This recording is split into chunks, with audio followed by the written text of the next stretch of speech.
Assalamualaikum warahmatullahi wabarakatuh. Selamat pagi dan salam sejahtera untuk kita semua. Anak-anak, pada pagi hari ini kita akan melanjutkan pembelajaran kita yaitu tentang upaya mempertahankan kemerdekaan dengan cara diplomasi. Nah, seperti apa cerita selengkapnya? Yuk kita pelajari bersama-sama.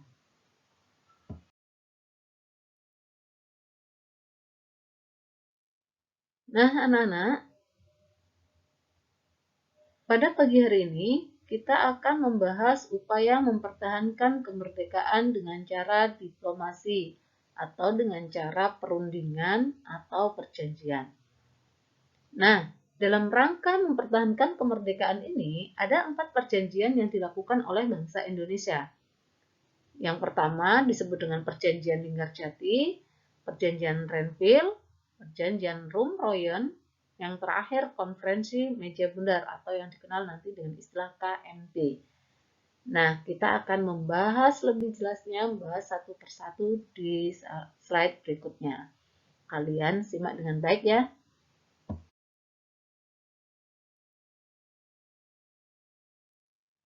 Perjanjian Linggarjati diadakan pada tanggal 15 November sampai 25 Maret 1947. Indonesia merdeka pada tanggal 17 Agustus 1945. Jadi 2 tahun itu meskipun Indonesia sudah merdeka 45 sampai 47, meskipun sudah merdeka Indonesia tetap mendapat rongrongan dari bangsa luar, terutama bangsa Belanda. Kenapa disebut dengan Perjanjian Linggarjati? Karena diadakan di Linggarjati. Jadi Linggarjati itu nama tempat. Di mana itu? Di Jawa Barat. Adapun utusan Indonesia dalam perjanjian tersebut, ada delegasi itu utusan. Adapun utusan Indonesia adalah Sultan Syahrir dan utusan atau delegasi Belanda adalah Van Mook. Perundingan Linggarjati ini ditandatangani pada tanggal 25 Maret 1947. Apa saja hasil dari perundingan ini? Yang pertama, wilayah Indonesia hanya Jawa, Sumatera, dan Madura. Hanya 3 ini. Jawa, Sumatera, dan Madura. Makanya wilayah Indonesia sedikit. Padahal kalau kita lihat sekarang, awal kemerdekaan, itu wilayahnya banyak. Kan tetapi setelah perjanjian Linggarjati hanya diakui 3 ini. Yang lain kemana? Masih dikuasai oleh tentara sekutu dan yang lainnya. Dan Belanda terutama. Yang kedua, Belanda harus pergi dari Indonesia paling lambat tanggal 1 Januari 1949. Nah, itu sudah kesepakatan. Kita lihat Belanda. Sekali lagi Belanda yang tidak rela karena dia sudah lama, terlalu lama, 350 tahun di Indonesia. Sudah merasakan bagaimana besarnya kekayaan Indonesia. Jadi untuk pergi dari Indonesia, dia tidak mau sebenarnya. Yang ketiga, kedua pihak sepakat membentuk negara RIS. RIS itu apa? Republik Indonesia Serikat. Jadi sudah sepakat antara Indonesia dan Belanda untuk membentuk negara RIS. Yang keempat, Indonesia harus bergabung dalam Commonwealth atau persemakmuran. Ini negara di bawahnya Belanda. Jadi tidak merdeka secara utuh. Nah, itulah hasil dari perjanjian Linggarjati. Meskipun wilayah Indonesia masih sedikit dan perjanjian ini juga merugikan Indonesia, akan tetapi pada tanggal 20 Juli 1947, Belanda melanggar sendiri. Tepatnya tanggal 21 Juli 1947 terjadilah agresi militer Belanda I. Artinya apa sih agresi militer Belanda I itu? Belanda kembali menyerang Indonesia. Itu adalah perjanjian dari Linggarjati. Nah, setelah terjadinya perjanjian Linggarjati yang kemudian dikhianati atau diingkari oleh Belanda sehingga terjadi agresi militer Belanda I, maka diadakan lagi yang namanya perjanjian Renville. Perjanjian Renville terjadi pada tanggal 8 Desember 1947 sampai 17 Januari 1948. Perjanjian ini ditandatangani pada tanggal 17 Januari di atas kapal perang Amerika Serikat. Nama kapal perangnya USS Renville. Makanya perjanjiannya disebut dengan perjanjian Renville. Nah, kok bisa kapal perang Amerika di Indonesia? Ya, pada saat itu berlabuh di Tanjung Priok, Jakarta, sehingga ditempati untuk melaksanakan perundingan ini. Delegasi Indonesia pada waktu itu adalah Amir Syarifuddin, sedangkan delegasi Belanda adalah Raden Abdul Qadir Wijojatmojo. Namanya seperti Indonesia, tapi dia adalah utusan dari Belanda. Perundingan Renville ini ditengahi oleh Komisi Tiga Negara atau yang disingkat dengan KTN. Nah, KTN ini anggotanya ada 3, yaitu Amerika, namanya Komisi Tiga Negara. Berarti ada 3 anggotanya. Amerika, Australia, dan Belgia. AAB. Australia, Amerika, dan Belgia. Hasil dari perjanjian Renville antara lain, 1. Belanda hanya mengakui Jawa Tengah, Jogja, dan Sumatera.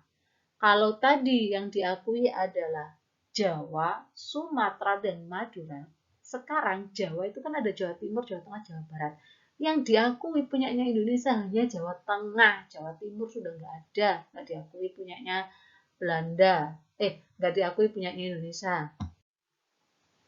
Oke, diulangi Bu Guru lagi. Jadi kalau Perjanjian Linggarjati itu wilayah yang diakui adalah Jawa, Sumatera, dan Madura, maka pada perjanjian Renville ini hanya Jawa Tengah, Jawa Timur tidak ada, Madura tidak ada. Kemudian ditambah dengan Jogja dan Sumatera. Kenapa Jogja? Karena pada waktu itu ibu kota negara dipindah ke Jogja. Jadi ada Jawa Tengah, Jogja, dan Sumatera. Maka pada perjanjian Renville ini wilayah Indonesia menjadi semakin sempit. Kalau tadi di Linggarjati sudah sempit, Renville tambah lebih sempit lagi. Yang kedua, disetujuinya garis pemisah wilayah Indonesia dan daerah pendudukan Belanda. Jadi dipisah, mana wilayah Indonesia yang masih diduduki Belanda dipisah sama Indonesia yang sudah diakui oleh Belanda tadi. Yang ketiga, TNI harus ditarik mundur dari wilayah pendudukan Belanda. Jadi TNI yang masih ada di wilayah pendudukan Belanda semuanya harus ditarik, tidak boleh di situ. Nah, meskipun perjanjian Renville ini sudah sangat merugikan bangsa Indonesia, tapi lagi-lagi Belanda mengingkarinya. Sehingga pada tanggal 19 Desember 1948 terjadilah agresi militer Belanda II. Belanda kembali lagi menyerang Jogja dan menangkap I.R. Soekarno beserta Muhammad Hatta, kemudian diasingkan ke Pulau Bangka. Nah, itulah Belanda. Sudah diadakan perjanjian, tapi sekali lagi mengingkari dengan adanya agresi militer Belanda II.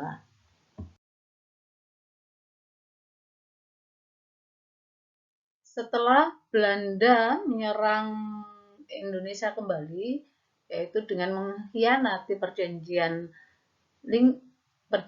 Renville, dan peristiwanya dikenal dengan peristiwa agresi militer Belanda II, maka banyak pihak, terutama PBB, mengecam apa yang dilakukan Belanda itu. Kenapa? Karena pihak PBB menganggap Indonesia sudah merdeka. Kenapa Belanda masih ingin menguasai Indonesia? Nah, setelah itu, maka diadakanlah perjanjian Roem-Royen. Perjanjian Roem-Royen itu terjadi pada tanggal 14 April 49 sampai 7 Mei 49. Perundingan ini ditandatangani pada tanggal 7 Mei 1949 di Hotel Des Indes, Jakarta. Adapun utusan dari Indonesia adalah Muhammad Rom, sedangkan utusan dari Belanda adalah Herman van Rooyen.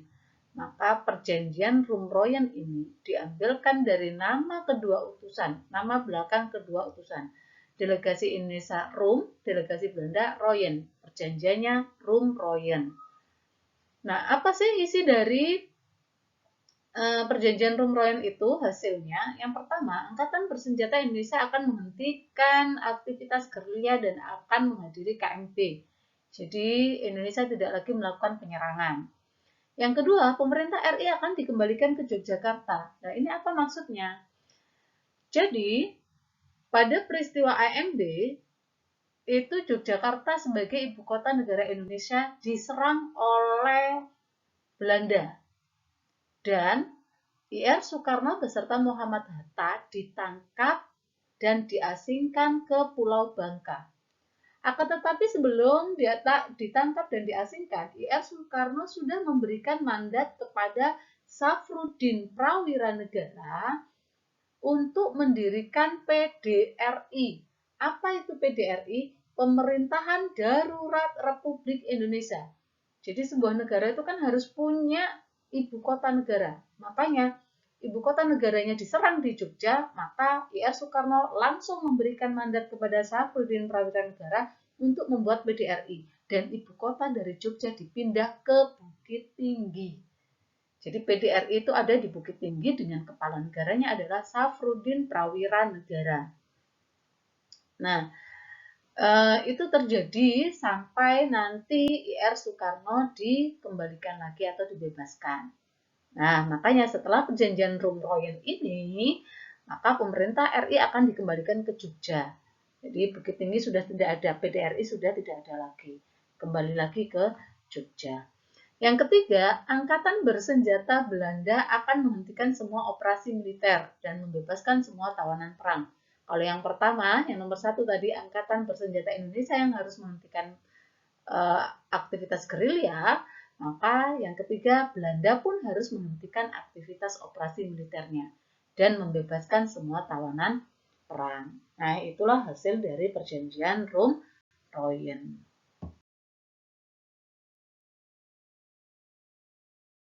Nah, yang terakhir adalah konferensi meja bundar. Ini adalah perjanjian terakhir yang benar-benar membuat Indonesia memperoleh kedaulatannya.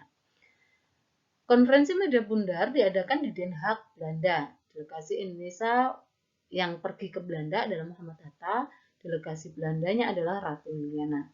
Delegasi Indonesia yang ada di Jakarta nanti ada Mangkubuwono IX. Hasil KMB yang pertama, Belanda mengakui RI sebagai negara yang merdeka. Jadi kalau tadi ada negara persemakmuran atau Commonwealth, sekarang sudah dihapus. RI benar-benar negara merdeka.